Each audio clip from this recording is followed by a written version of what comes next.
जीवन में आपको इस संसार में रहते हुए ऐसे लोग बहुत कम मिलेंगे जो दूसरों का भला चाहते हैं। कुछ लोग ऐसे होते हैं जो विघ्न संतोषी हुआ करते हैं, अर्थात दूसरों के अच्छे कार्य विघ्न डालना ही उनका मुख्य काम हो जाता है। धन के मामले में या उनके रिश्तेदारी या संबंध के मामले प्राय ये चल रहा है। आज दूसरे से ईर्ष्या रखने वाला व्यक्ति यदि कोई लड़की देखने वाला आता है तो कुछ ना कुछ उसको झूठा बता देते हैं ताकि उसकी रिश्तेदारी हो ही नहीं पाती, बेचारा कुंवारा रह जाता है। इस संसार में चल रहा है। लेकिन बंधु, एक बात याद रखना, चाहे वह भाई हो, चाहे पड़ोसी हो, चाहे पिता हो, लेकिन जिसकी जैसी भवितव्यता है उसे कोई टाल ही नहीं सकता।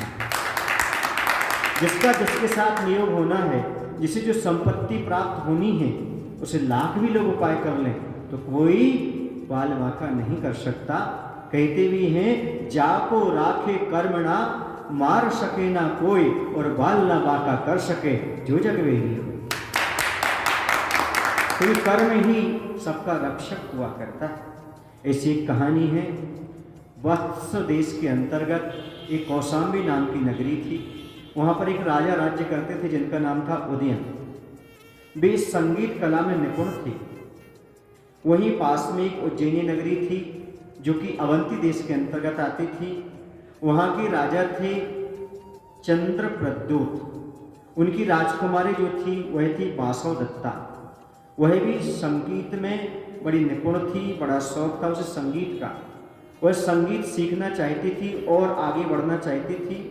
तो चंद्रप्रद्योत ने ऐसा किया कि एक संगीतज्ञ को सिखाने के लिए बुला लिया और सिखाने किसी तरह राजा उदयन को मना लिया, ये कहना चाहिए। लेकिन उन्हें डर था कि कहीं दोनों में प्रेम ना हो जाए, इसलिए उन्होंने वासवदत्ता से कह दिया था कि उदयन कुष्ठ रोग से पीड़ित है, और उदयन से कह दिया कि उनकी पुत्री वासवदत्ता कानी है, इसलिए उनके सामने नहीं आना चाहिए।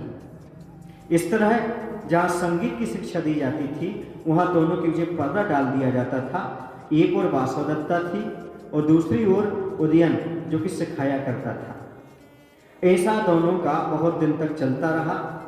एक दिन गुस्से में राजा उदयन के मुख से निकल गया, एक कानी, तो वासवदत्ता के मुख से भी निकल गया, अरे कुष्टी।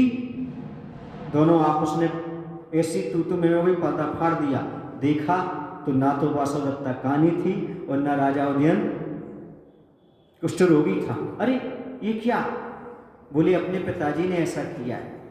वासवदत्ता के पिताजी ने ऐसा किया है कहीं इनका आपस में प्रेम ना हो जाए। लेकिन दोनों का नियोग था और दोनों एक दूसरे से मिले, दोनों रूपवान भी थे और उनका प्रेम हो गया। और जब राजा को पता चला तो बाद में उन्हें उसके साथ विवाह संपन्न करना ही पड़ा।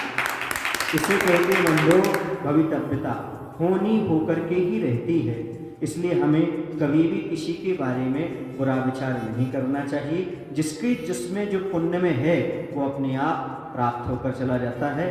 कहते भी हैं, जिसकी जो भाग्य बनी है वह भाग कर चला जाता है, तो जिसके जो भाग्य में है वो भाग करके आ जाता है। इसलिए अपने जीवन में कभी भी किसी का बुरा विचार ना करें, हमेशा अच्छा विचार करना चाहिए। भले उनका अच्छा हो या ना हो, अपना अच्छा होगा ही। बोले महावीर भगवान की जय। आचार्य विद्यासागर जी महाराज।